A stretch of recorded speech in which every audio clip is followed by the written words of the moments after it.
Some of you are probably waiting. We'll get started in several minutes.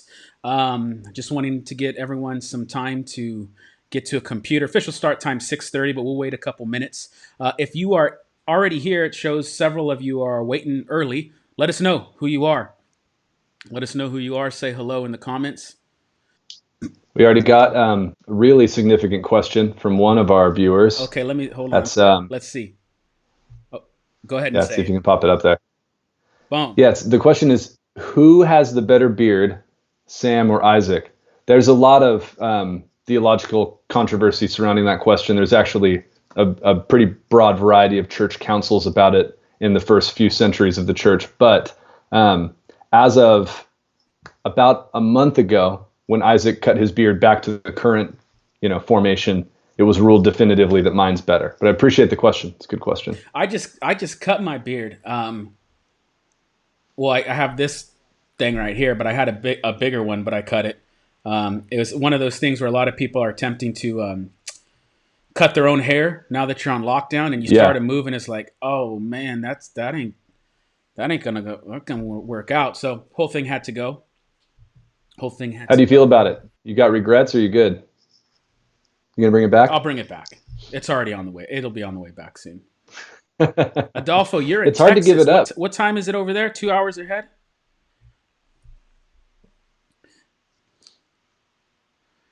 Uh, See, Joseph complimented us both, so I appreciate that. 2 minutes to official go time, but like I said, we'll wait a couple minutes. For those of you who are here early, the topic is coronavirus, a first century heresy called Gnosticism, and Easter Sunday. So as you're listening, be prepared to ask questions because we'll hopefully have time to do some Q&A when it's all said and yeah. done. Lori Duffy is here. Hello. Kathy Corley is here. Hello from Dan and Hey, Kathy. Kathy and Dan, how's it going? Thanks for joining Oh, us. this is so cool having you guys all here actually live.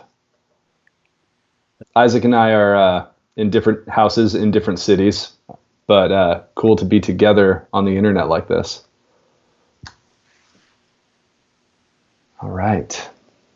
Yeah, pretty cool. Sam a bit up the freeway, but we both try to set up some office space where we can um, hopefully do this because it's a first time. There's probably a chance for some technical errors, so just bear with us as we get good at this. There's also a chance at any given moment a child could come running into the room. That's 100% true. My daughter actually did that like 10 minutes before we started this, and it just occurred to me how do you remember the that viral video of the dude who's like interviewing for a news Yeah, anchor yeah, position yeah. or something, and his daughter comes in and starts dancing? That's what it felt like. Although, be on a much smaller stage. Okay, E. we got a Waddell, few. hello. Jeff Kahn, Alice Chase, Augustina, hello. Welcome, guys. Welcome. Thanks for joining us. We'll get started in a couple minutes. Just waiting for people to hop on. I know when with my kids at least, there's always you think you're going to be ready at 6:30, but it ain't going to happen. So No, we'll get it's started true. in a bit. Thanks for jumping on early, Ashley. Hello. I received a check-in call the other day, and I really appreciate it. Hope everyone is doing okay. Yeah, so it's Awesome. the campuses South Valley, Geary, and Hollister. Um, we're just doing check-in calls on everyone. If we have your contact, we're calling to check in on you. And if you Yeah, don't get a phone call from us, probably because we don't have your information. Because you're like me, and when anyone asks for your information, you don't put anything down. You're like, I go to church here, man. I don't trust them. I'm giving them my number. Or we just have bad information. So you can go to SVCC Church and just let us know. Email us, let us know. Because we're really one of the going through the coolest things list. about that too is we don't, it's not just like staff people who are doing that. That's a ton of volunteers and just folks from the church who are calling each other, which is what we believe the church actually is the people that make it up. So to have you guys calling each other to make sure everybody's taken care of and stuff is super cool. One of the kind of weird things we have to do to try to make community real while we can't actually see each other in person. Matt Kirkland says my voice is quieter than Sam's. It's because Okay. it's a little more holy. It's a little softer. Gentleness, meekness is what Jesus talked about. So it's got a little bit more of that in it. That's true. I could up my inputs a little bit and talk a little bit louder. But thanks for the Oh, heads that's up, there. Matt. That's a little spicier. Matthew's We here. got Matt Morrow. Hey, Matt, working on your beard. Matt actually gets a really great beard because Matt's one of those dudes who looks young but has white hair. Matt Morrow. So it's a good look when you get the beard going. It's like the wisdom and youthfulness at the same time. It's a good look. I Darlene, appreciate hello, it. hello. That's probably Jim and Julie Hansen. Oh yeah, yeah, yeah. Jim made it back from Tanzania, Africa. Pat Scow is here. Hey, Pat. How cool. Yeah, good to see all of you. Okay. We'll begin in 1 minute. We're just going to give one more minute for people to check in. And when you do check in, make sure to say hello. I can see your comments. Sam and I are looking at them. Addition, I'll say it again in case you just joined. We will be doing a Q&A at the end of this. So along the way, write down your questions. And then you can put those in the chat feed. And hopefully we'll have time to address some of those. Okay, so let's get started. Yeah. Today, on the first ever Theology Thursday Live, we are talking about coronavirus, a first century heresy called Gnosticism, and Easter Sunday. And then out of that, what do they all have to do with each other? And I wanted to start with a passage from the book of First John. 1 John chapter 4 says, "Beloved, do not believe every spirit, but test the spirits to see whether they are from God, for many false prophets have gone out into the world. By this you know the Spirit of God." And here's the key. "Every spirit that confesses that Jesus Christ has come in the flesh is from God." Now, the key phrase there, every spirit that confesses Jesus Christ in the flesh. It's really easy to miss, but there's something going on here. So in the first century, First John and the community he was writing to, they were wrestling with a theological issue. And the issue was this. It appears that there was a group of people denying that Jesus had come in the flesh. Now, that is the exact opposite of what the modern church is wrestling with. So 2,000 years after the fact, people don't have a problem in the modern world with saying Jesus Christ came in the flesh. In other words, Jesus Christ was a human. He's a good teacher. He's a good prophet. He taught us many good things. Where the modern person has an issue, rub, and tension is when you say Jesus Christ was divine. He was God. That's where they go, wait a second. Now, the significance of this, though, in the first century for John's community, there appears to be people who take issue not with the divinity of Jesus, but that divinity would actually become human flesh.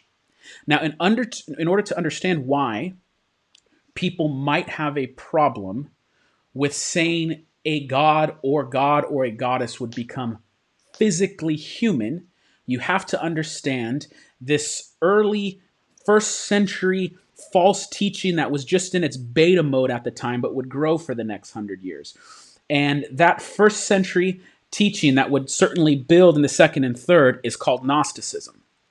And Sam's done a lot of work on understanding Gnosticism, so I'm going to hand it over to him as he explains Gnosticism. And then from there, we're going to say, how in the world does that relate to anything we're going through right now?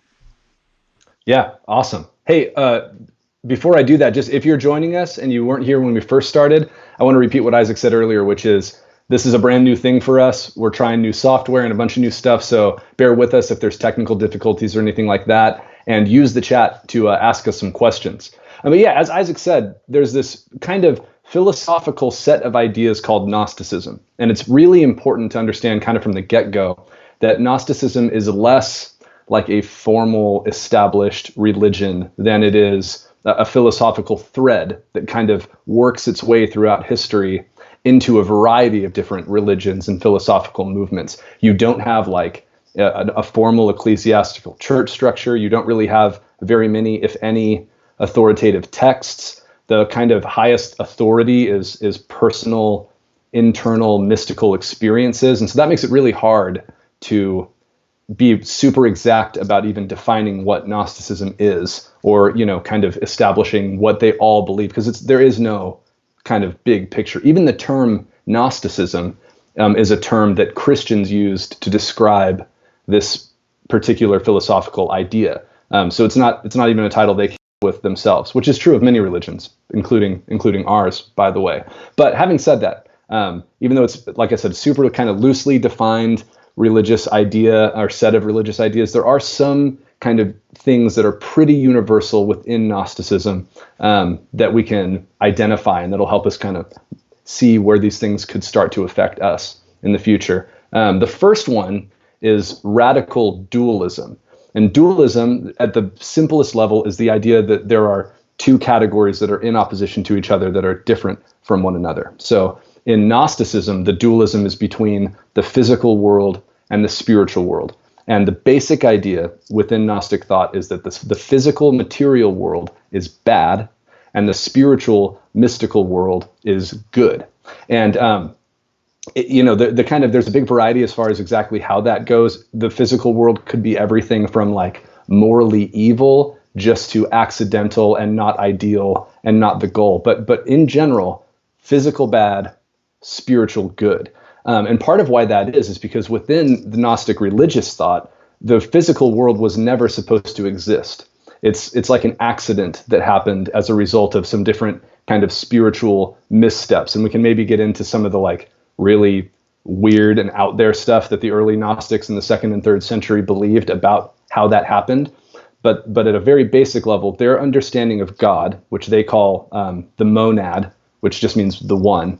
The monad is this completely spiritual, completely removed from the physical world being that exists in a purely spiritual state that is all kind of part of him and his spiritual essence. And they call that the pleroma, which I think in Greek just means the fullness or something kind of like the fullness. And so this God, the monad, is goodness and light, and he dwells in a region of goodness and light, and it is utterly separate from the physical world. And all of that is good. All of that is right and what you're supposed to kind of be moving towards, while the physical material world is bad. And so the reason why the physical world is bad, we'll just get Isaac, feel free to jump in here, but if I'm getting too deep into the weeds here, but part of why the physical world is bad is because within the original Gnostic thought, the physical world came about as a creation of a lesser spiritual being that's not the ultimate God. The monad, the true God of Gnosticism, would never have wanted to make a material world, wasn't part of his plan. But through a series of really weird spiritual mythology, you end up with this lesser divine being that in most versions of the story doesn't even know that there are other gods. He thinks he is the only God, the one true God. They call him the demiurge, which sounds super creepy and like it's something out of Stranger Things, but it's just the Greek word for craftsman or builder or something like that.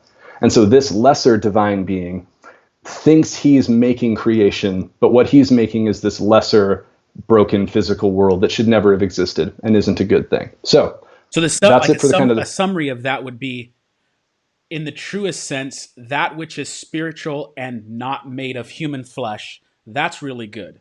And then some lesser god way down the chain of powerful gods, like, there's Thanos and then like Iron Man way down here. This Iron Man kind of dumb god that wasn't even aware of all these layers creates the physical world. And the physical world then is a lesser world. It's an evil world. It's a dirty world. And it's something you don't want to participate in. It's something you ultimately want to escape. Exactly. Yeah. And it's accidental. And that's the language that gets used a lot. It wasn't supposed to exist. It was an accident. And depending on the version of the story, it could be because of kind of some activities of other lesser gods that created this other god. And the really creepy thing is some versions of Gnosticism identify that lesser, weak, evil god as the Yahweh of the Old Testament. And so one heretic was a guy named Marcion, who scholars debate whether or not he was even Gnostic in a technical sense. But he didn't identify himself that way. But a lot of his ideas were Gnostic, and he called the God of the Old Testament the demiurge, and said, this isn't a good God. This isn't the Father of Jesus, who desired to save the world. This is this lesser kind of barbaric God. And so that's an example of the kind of belief that crops up every once in a while to this day. So yeah, the basic point idea, number one is good spiritual, bad physical. Exactly. Yep. And so that leads to the second point, which is that dualism then infects the kind of anthropological beliefs of Gnostics. And so anthropology just means what you believe about human beings and people. And at the simplest level, it kind of goes along those same lines. Gnostic anthropology is anti-physical. Your body is bad, and your body is, in a very real sense, not who you really are.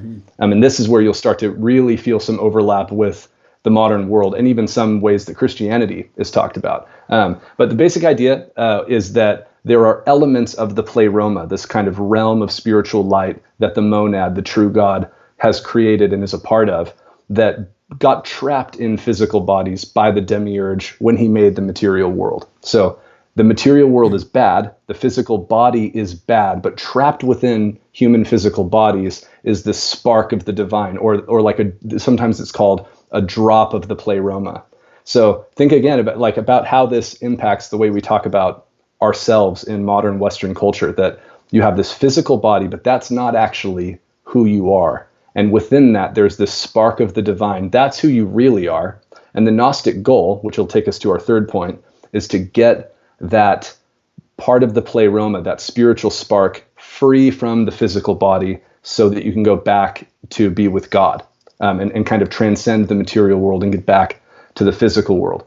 But that's the idea, is this divine spark is trapped within materiality. But just like the rest of the dualistic worldview, that material body is bad, and the eventual goal is you got to get out of there. Does that make sense? Yeah, so salvation becomes escaping the human body. In a sense, it's escaping Exactly. humanity. And Yeah. as you mentioned, Yeah. it was a profound insight of it's this idea that you, or the truest you, can actually be divorced of your physical body. And the implications of Yeah. there are many. But at the heart of it, again, is this idea that salvation is not necessarily forgiveness of sins or atonement or redemption. It's escape from the earthly vessel because it's bad. Exactly. And that's kind of what the third point is, which is the Gnostic. The nerdy word here is soteriology. That just means what you believe about salvation and what you are being saved from and how salvation works. But Gnostic soteriology is about how you get that divine spark out of the material body. And it's through gnosis. That's where the term Gnosticism comes from. Probably should have said that at the beginning. But gnosis is just the Greek word for knowledge. And that term actually got applied to Gnostics by a Christian apologist named Irenaeus from the very early church. Really awesome writer and thinker from like the very, very beginning of Christianity. And he's the one who called the people who were teaching this Gnostikos, meaning like knowledge people, kind of, because they were obsessed with this gnosis, which to them kind of within, it just means knowledge, but within Gnostic thought, it's this secret mystical knowledge that you can only get by either communing directly with the divine, with that kind of pleroma, or by being taught it by somebody who's been enlightened. And this is the really key idea within Gnostic soteriology, is it's not about sin and salvation as much as it is about illusion or ignorance and enlightenment. And so it's not about like you have a problem of sin and you need to be saved from it. It's you have ignorance, and that's what kind of binds you to the material world and leaves you stuck in that state. And the thing that will get you out of it is enlightenment. You need knowledge. You need to be saved from ignorance so that you can escape back into the pleroma. And that's the general idea. And then, different ways of teaching it. Some of it starts to look like some modern cults where there's like all these different terms for types of people who are ascending the ladder of spirituality and becoming less and less connected to the material world. You might remember some of those terms. I know there's like the pneumatics are some of the higher level ones, and like you start to get to where the goal is you got to get more and more spiritual. And that can happen through life cycles where you die and are basically reincarnated, and you're kind of trying to, that divine spark keeps coming back into the material world, ascend the ladder until you can escape back to the pleroma. Okay, so major point number one, spiritual good, physical bad. Number two is it's not about forgiveness of sins. Salvation is about obtaining the secret knowledge to escape your body. Right. Yeah. Yeah. And then number three would be, and this is sort of, it kind of connects to that same idea, is that Jesus then becomes a teacher of gnosis. And that changes his role completely from what Christians have always taught. So Jesus becomes one of many, and this again will probably sound familiar if you've studied world religions and cults. He becomes one of many emanations from the monad. That's the terms they use, emanations. It's like, it's with or without his knowledge of it, the one true God who's all, completely uninvolved in the spiritual world. He's sending out emanations of himself that are then sending out emanations of themselves, and all the way down the chain till you get Jesus, who's one of these kind of divine teachers who is completely spiritual. Those of you guys who watched the incarnation video from a couple of weeks ago will be able to recognize this as one of the early heresies, or a version of it, that Jesus isn't human. He's just this kind of spiritual emanation that's here to teach you gnosis. And so Gnostics were around at the same exact time as the very early Jewish Christian church. It was almost like a heretical offshoot of the church. And they were, that's a massive change that they made, was to say, it's not about Jesus dying to save you from sin. He came to teach you the secret knowledge that you need to escape from the material world and your body.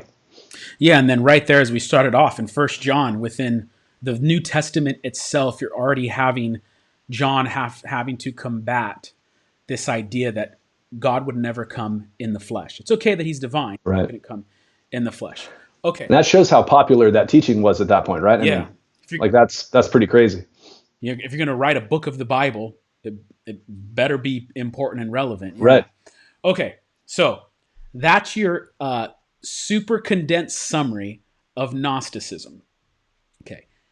Now, the question arises, what in the world does that have to do with the present day? And not only the present day as in like the year 2020 and in the 2000 years after Christ. I'm talking about like our specific moment with a global pandemic going on. Okay. Now, some words to preface. One, we're going to get into some stuff that we'll use careful words, but there'll be a little bit of adult kind of content. We'll be careful with our words. We realize tons of kids are around the table. We're not going to get into anything super specific, but there's some really, really important implications of this that we want to talk about. I know my daughter, she's 6 years old, and she watches Theology Thursday with Sam. So that's why I have that in mind. Isaac, you should share with them about how she convicted you about your theological leanings after she watched my videos. I had ordered some spindrifts. You don't know what spindrifts are. They're carbonated water with like a little squeeze of grape juice in them. And I was really happy because I ordered them and they're coming, man, some spindrifts, man. It's going to be so good. And I guess Sam was talking about needing, I don't know what he was talking about. It doesn't even matter. The point is, it's like being thankful, and look, as Americans, how we get so excited about little things rather than on the focusing. So I'm getting excited about some spindrifts, and my daughter says, Pastor Sam said you shouldn't be getting this excited about the spindrifts. I said, go to your room. What does Pastor Sam have to say about that? Pastor Sam's about to lose his job after that comment. So yeah, that's preface number one. Preface point number two is this. A lot of this is speculation. Sam and I are toying with some ideas that may not come about, but I feel convicted that the church and Christians, and in particular Christian leaders, need to be thinking about some things. And I'm not talking about thinking about what's in the future 2 weeks from now, 3 weeks from now. I'm talking about what does this global pandemic do to the cultural consciousness of the nation 2 years from now, 5 years from now, 10 years from now? How is this event shaping us? And so this is speculation. Some of it I hope doesn't happen, but I want Christians and especially Christian leaders to be thinking through a number of things. So point number one, and this is the most spicy. It'll be a lot more tamer after this. But right now, before our eyes, we're having new standards of holiness created. So that which is safe, sterile, and sanitized is that which is now holy. That which is safe, sanitized, and sterile. That is what's good. And distance is good, that's what's safe. If you want to be good, if you want to be morally virtuous, it's about distance and being clean and sanitized, and that's your part to play in the world. And I'm not saying that that's not true. That is true. Everyone's doing their part. Got it. Good. But what it's doing is it's slowly reshaping your mind to see things in new categories. Let me give you an example of how this works. In 2008, there was the great housing crisis. Okay, housing crisis. And people are losing jobs. People lost their homes. There was tons of divorces going on because of the fighting, because of finances. What came out of that was a generation of young people, and that's Generation Z. And Generation Z grew up with the 2008 housing crisis. They saw mom and dad lose jobs. They saw mom and dad divorce. They saw mom and dad fight. They saw mom and dad worry about money. So the research has already clearly demonstrated that more than the previous two generations before them, millennials and Gen Xers, Gen Z is more concerned about a career and making money than the previous generations. But it wasn't just about making money to be greedy. It was about financial security. And you want to like say, well, don't be greedy. It's not all about financial stability. But the financial instability saw dad move away. It caused mom and dad to Right. divorce. It caused them to lose their childhood home. So what happened is that 2008 financial crisis so shaped the consciousness of that generation that all of a sudden they are more career oriented and focused on getting a good paying job than the previous generations. And not only that, Isaac, but Gen Z is also safety oriented, much more than previous generations. Not just financially, but even outside of that, they have a higher level of seatbelt wearing, Yep. helmet wearing when they ride bikes, safer sexual behavior. They report just high levels of kind of safety in everything. So it's even beyond just the finances. Yeah, it shaped them as children. Now, some of you might have had like a parent, and this may apply to some of you in an older generation category of like, you were always told, you better turn off the light because that's going to charge up the electric bill. Turn off the lights right now. And then it's like everything went to LED and the cost went down. But if you grew up as a child being told, you better turn off all the lights, then that shaped it. So even after technology has shifted, you still have habits in place from childhood. Okay. Now, what are our children and our teenagers and young adults experiencing? A world where everyone is hyper focused on being clean, sterile, sanitized, and distant.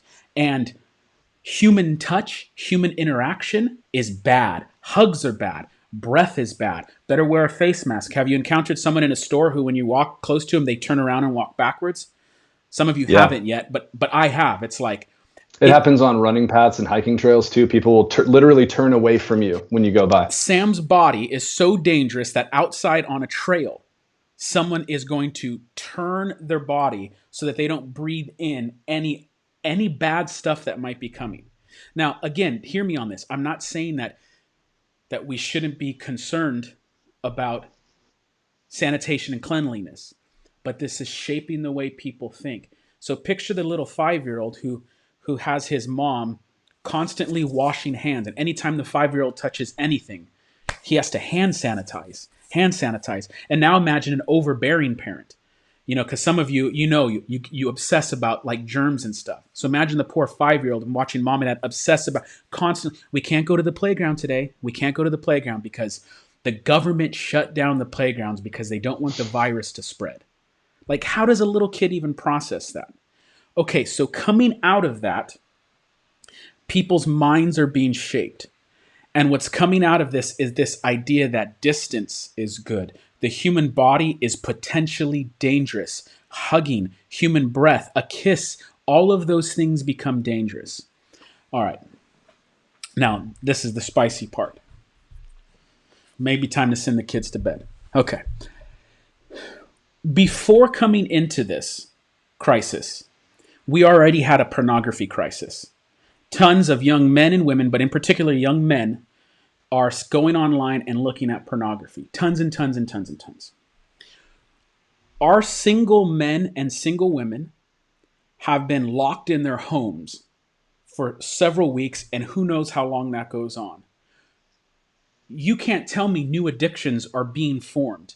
You can't tell me a young man he's going to feel lonely and isolated, and he's starving for human interaction, but the only human interaction he has in a romantic sense is in the digital world. And that is reshaping his brain literally. I mean, it's literally reshaping the way his brain operates. And so I think coming out of this, the church and Christians need to be prepared for the pornography crisis to just skyrocket among young men and young women.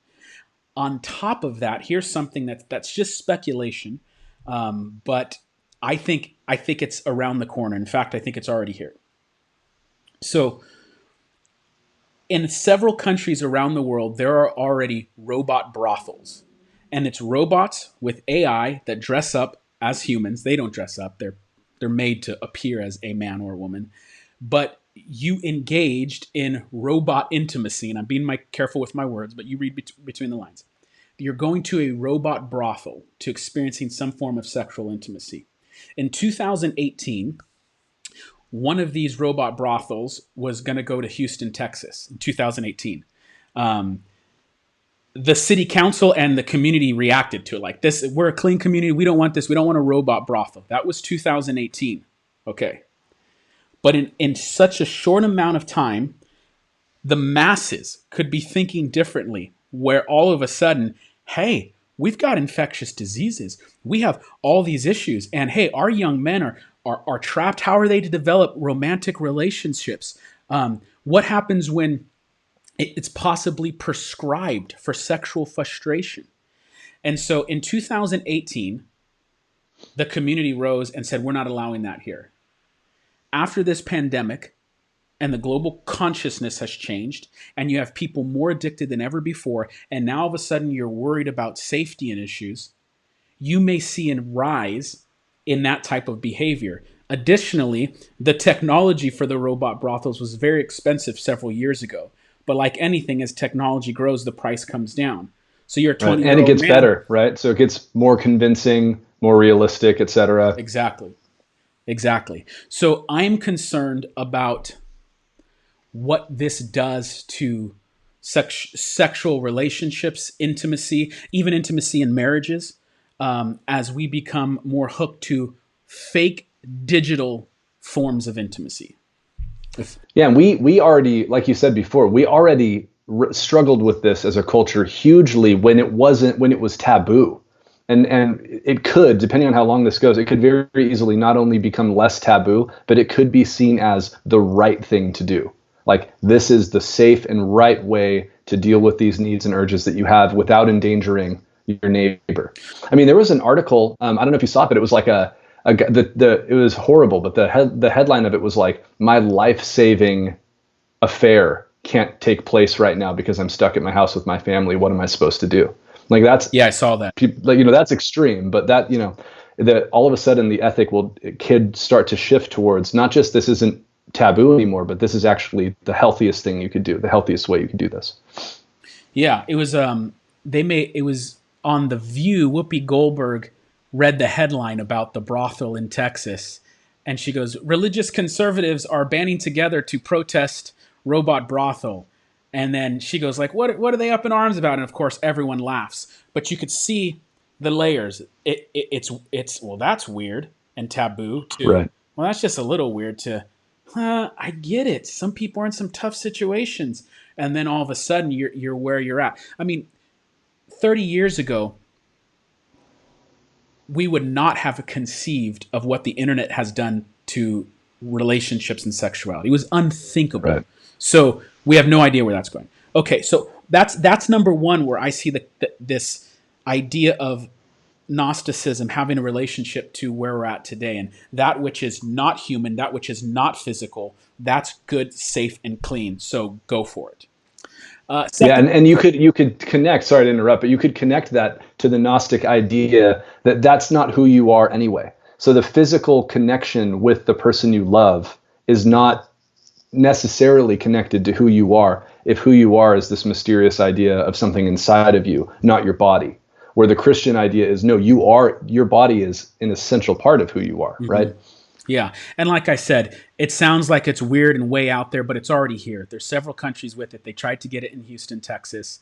A man, I forget in which country, but he actually married his robot. He said he married it, and loves her and wants to spend his life with her. So in a sense, we're already there. Okay, second thing you and I talked about is with Gnosticism, there's this idea of secret knowledge. And the major forms of religion, they're not the ones with the answers. And if you really want to find salvation, if you really want to find the truth, then you have to discover the secret knowledge of enlightenment. Now, what's going on before our eyes with that? Well, the biggest thing is something that's already been growing, I would say, over the last 3 to 5 years is just skyrocketing, which is a distrust in the conventional sources of truth, conventional sources of information. So mainstream media outlets, you guys, most of you already have realized that fewer and fewer people trust the kind of big guys in news now. And that's, some people only don't trust the other side of the political spectrum's news. And then some people are realizing, hey, everybody is a little bit skewed. But now with stuff that's happening with, the way that some of the information about the disease has been handled has got people questioning if you can trust anybody. Yeah. And not just news sources, but we're talking like the World Health Organization and the CDC and stuff like that. Yeah, World Health, CDC, government officials, no one, and on top of that, everyone thinks they're an expert and everyone knows the answer. And so 20 years ago, you might have had a trusted source for authoritative information. This is who I trust and this is what I believe. You talk to people on the street, do they trust mainstream news or media? No. Do they trust institutional religion? No. Who do they trust? And what happens is, and this is what you're seeing online, everyone then goes into a little tribe and finds their 1 or 2, 3 sources that they believe have the real truth. Right. And then everyone else who doesn't believe it, where they're just stupid and they don't believe science and they don't believe the real facts. But everyone is trusting someone else's authority. But what's happening is more of these authorities let us down, and more of them disagree with each other. Then it kind of all goes up in the air, and everyone sort of tries to find their secret knowledge. Joe Rogan had. Yeah, and Go ahead. I was going to say, you've got your own connection to the pleroma of information in your pocket. So people, that's where the distrust of other media and like information sources starts, as you go, well, let me check that. And that's a good thing, the ability to check that. But it turns into this very Gnostic idea that there's no institutional hierarchy. It's you have to access the divine yourself. Yeah. You got to get yourself to the knowledge. Joe Rogan had Eric Weinstein on his podcast a couple of days ago, and basically they were talking about how just 20 years ago there was the mainstream news outlets. And they were saying, well, what's mainstream in American culture now? Because the mainstream media may have X amount of viewers watching a news program, but some 25-year-old on YouTube making a conspiracy theory video has 3 million views and 100,000 shares and likes, more than what so who is the mainstream? Who is actually controlling the narrative? And it's splintering off. And because of that, people aren't trusting anybody. And we're seeing that distrust unravel before our very eyes. Okay, so that's another area that's like Gnosticism, in that you got to find the secret knowledge. So first, there's this idea that that which is distant, safe, and sanitary, that's good, that's holy, and the physical might be dangerous. 2, you got to have the secret knowledge and get real enlightenment, true information. Knowledge is power. And the third area I kind of wanted to bring up is we're seeing many churches having to go digital with church. They're not necessarily because they wanted to. I mean, some were already having online platforms and online churches, but every church pretty much overnight said, well, we got to have a Facebook church service going on.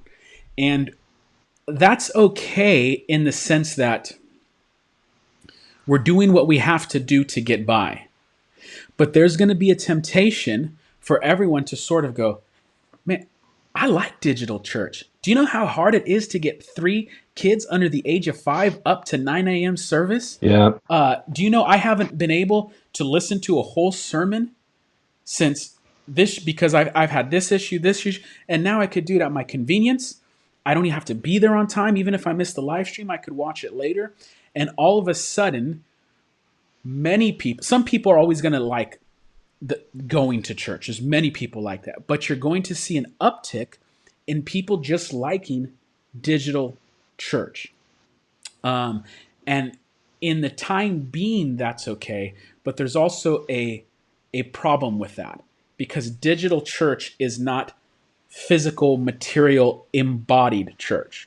So when you go to a church building on a Sunday morning, you are gathering with other people who don't look like you. They're not your family.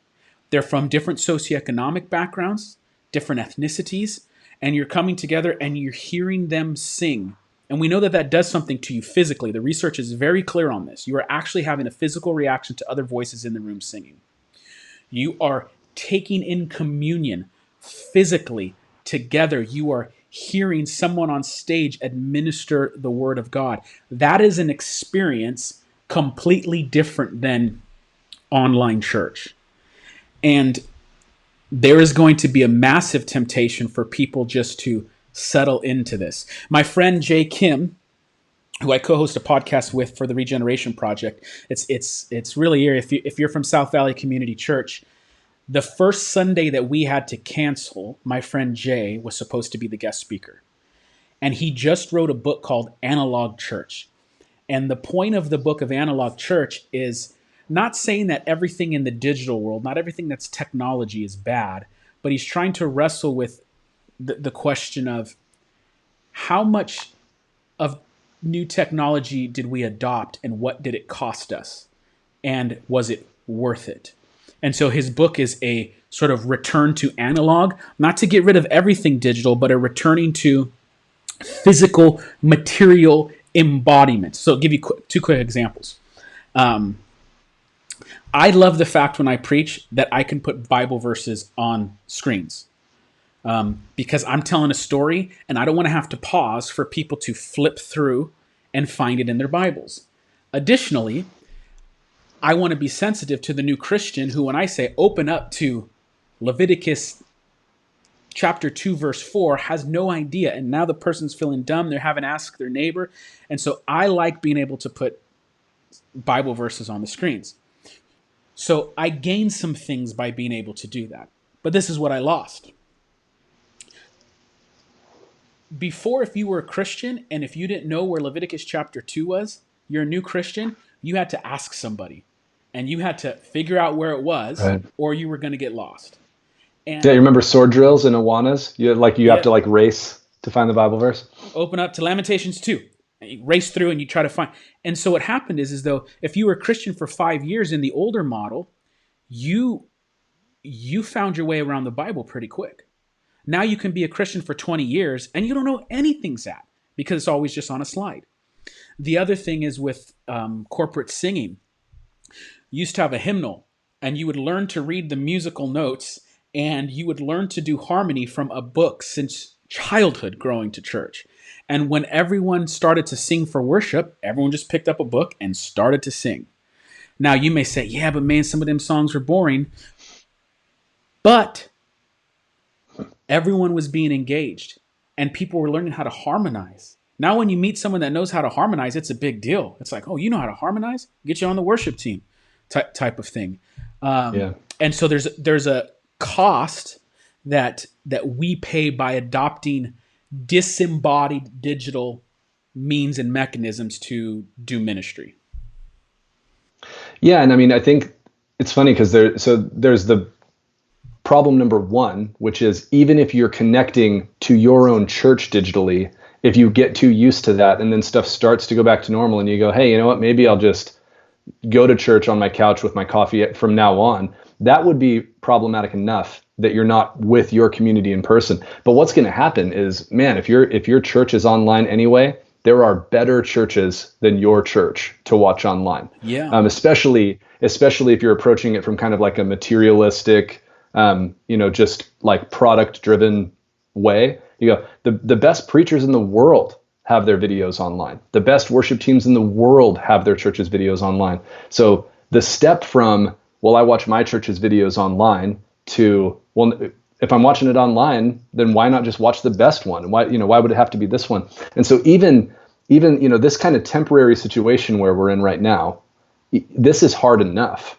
And it's still, at least like right now, we're talking to 76 of you guys. And it's still, I would rather be in the room with you. But the longer it goes on, the temptation to disembody even more by removing yourself even digitally from your own community is going to get greater and greater, I think. And I want to say that gently, because I know that there are already a ton of people who are doing that even before this started. And I just want to encourage you. It is a disembodying of community that will cause damage in the long run. There's no way it won't. Yeah, it hurts you. A couple comments I saw. Victoria said, "I can't wait for this is over to get back to church and hug people." Yeah. So there are certain people who are wired to want to hug and be there, and that's great. Augustine is saying the same thing, and a couple others. And we need that. But there's also people who they are, and you know who you are. Like, and I'm sort of like this. You're a little socially awkward. You don't do good with like talking to people that you don't know, and so church is already scary. And you're an introvert, and they're gonna say after offering and announcements, say hello to someone you don't know, and it's like, oh no, someone's gonna make me say hello to someone I don't know. And there's people who don't like that, and those people are going to be all the more tempted to just do digital church. Now, let me say this from someone who completely relates. It is not good for your soul. It is damaging. You were made to be hugged. You were made to be touched. You were made to feel the presence of other bodies in a room. And when you don't do that, even if you think you like it, it's damaging your soul. It's like, it's like, how many substance abuse issues? It feels good in the moment and you think you like it. Right. But long term, it's ruining you. It's wreaking havoc on you. And so we have to do a good job at telling people you have to embody it. Gnosticism is about disembodiment. Christianity is about embodiment. Embodiment. It was right. In the late 30s, CBS debuted their first broadcasted football game. And I think they did it with 2 cameras. It was 2 cameras. And if you watched a 2-camera football game in the late 30s, it wasn't a good experience. In order for a football game to be good, you had to go there. You had to go there and watch the football game, and you loved it. Watching it TV, not good. But with each decade that passed, the technology got better. So much to the point where, man, if you could afford it, your living room was one of the best places to watch a game. Yep. And then guess what? The technology prices came down. So now it wasn't a matter if you could afford it, because Costco, man, they got like this 70-inch TV. Black Friday TV. Black Friday 70-inch. It's $300. Are you kidding me? Yeah. And then everyone is having an opportunity to experience the football game. And some now would, and if some of you know this, you would prefer to watch the game at home than actually go there in person. The problem is movie theaters too. Movie theaters, the rise of Netflix, Disney Plus, all of this. The problem is Christianity is not you watching the football game. It's you playing the football game. And again, the emphasis is Gnosticism is about disembodiment. Christianity is about embodiment. And we'll transition to the last part of this, where we said we're going to talk about coronavirus, Gnosticism, first century heresy, and then Easter. So that phrase, Gnosticism about disembodiment, a divorce from the physical material world. Christianity is about embodiment. How does that relate to Easter? Yeah, man, it has everything to do with Easter. It has everything to do with incarnation and everything to do with resurrection. Here's the short version. The short version is the resurrection of Jesus into a physical body that bears the scars of the crucifixion, that can eat fish with his friends on the beach on a Sunday morning. The resurrection to a physical body of Jesus is the demonstration of the fact that God loves materiality. God loves matter. God made it, he made it good, and he loves it, and he's committed to it. So God is not in the business of getting us out of the physical world into the spiritual world. God is in the business of restoring and renewing the created physical world.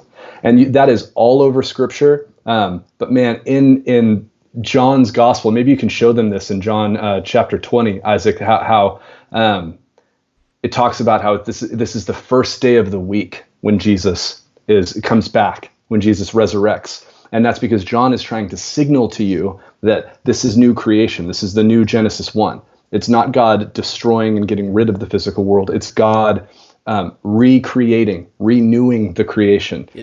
John 20, verse 1. Now on the first day of the week, Mary Magdalene came to the tomb early while it was still dark, and the stone had been taken away from the tomb. People don't realize that in ancient myths, there's not a concern about actual location and the time. Those details aren't important. The biblical authors want you to know this is a historical narrative.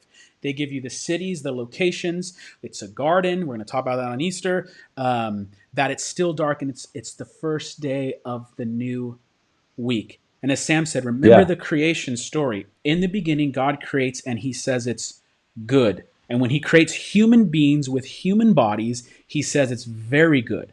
Very good. And when Jesus resurrects, it's in the physical body. He didn't just come back to life it wasn't as if the gospel writers were saying, Jesus was killed and 3 days later, his spirit arose and the teachings of Jesus now live on in our hearts. They were saying the teachings of Jesus now live on in our hearts because Jesus himself physically resurrected, affirming the goodness of God's original creation. Yeah, and that's where you get it all over the New Testament. But Peter talks about how Jesus gives us new birth into a living hope through the resurrection. I mean, it's that specific that the resurrection is the stamp of what we're looking for. We're not looking forward to departing from the physical world. We're looking forward to a new, recreated, restored physical world. But make no mistake, it will be made of matter. We don't know, all the scientific details of what that will be like, but it's renewal of the physical. So the Christian hope could not be more different from the Gnostic hope. You're not trying to escape from your body. You're putting your hope in the fact that God will give you a new one the way that he gave Jesus a new one.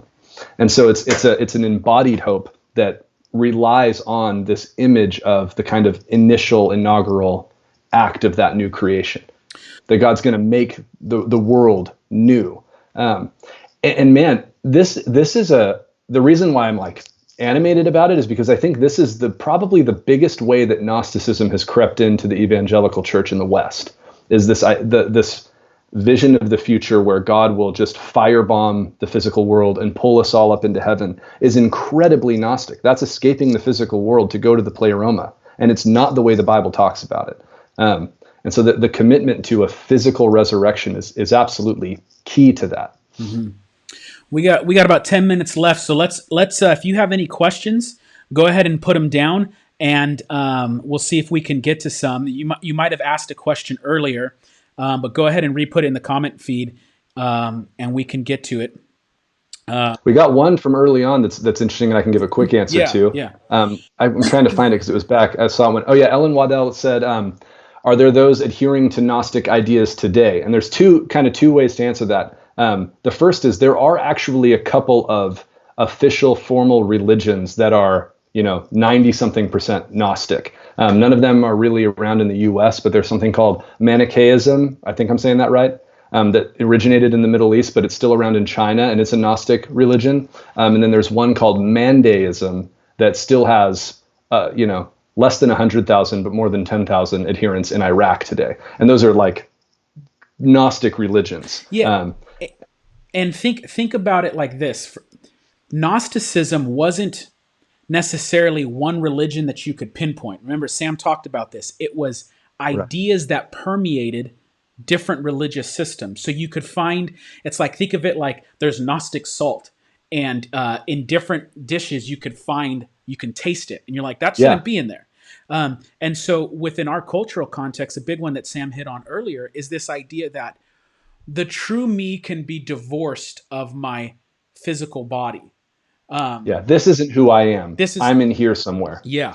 And even you'll get stuff like this in Christians. Remember, you are not your body. You are a spirit.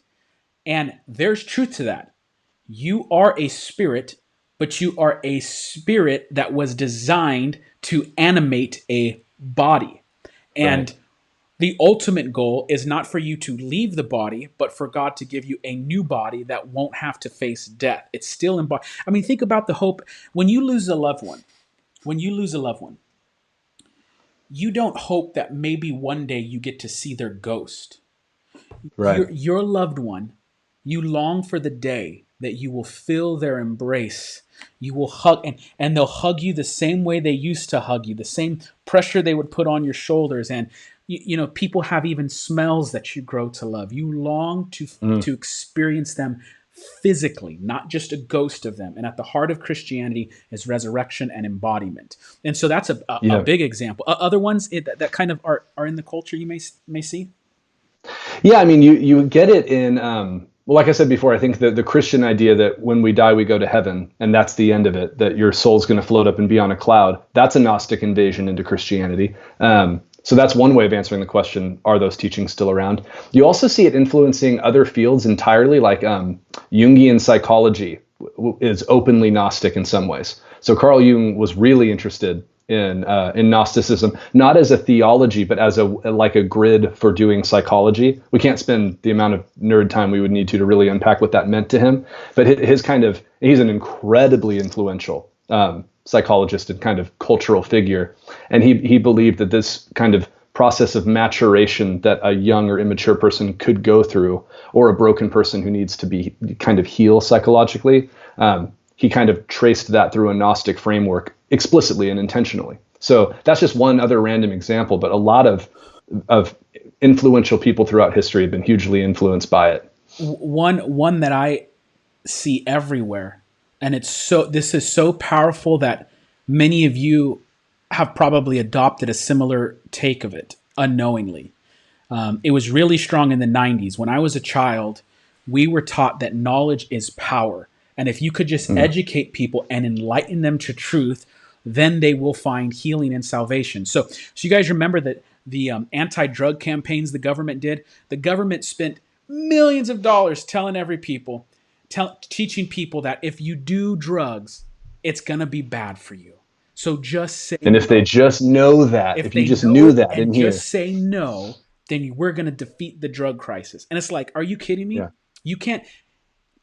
If you talk with addicts, they'll know more about the substance than you do. They'll know it yeah, no, inside and talk out. to anybody. How many things do you know that you shouldn't do that you do anyway? And Yeah, I'm talking exactly. about from like you shouldn't have two cupcakes. You should have one cupcake. Just say You're gonna no. have two of them. You know, Um, yeah. and this idea that knowledge is power, that obtaining knowledge somehow brings salvation. Here's the thing: what did World War I and World War II teach us? They taught us that some of the most highly educated people were capable of the most incredible evils. It was educated Europe that committed atrocities, and so knowledge doesn't give you power. It just allows whatever was in the human heart to do more of what it wanted, and that could be used for God's glory or for great evil. But knowledge in itself is not salvation. That's Gnostic. Okay, we Right. have we have a we have a couple, and we got like 7 minutes. Thanks, Stan, for pushing them up.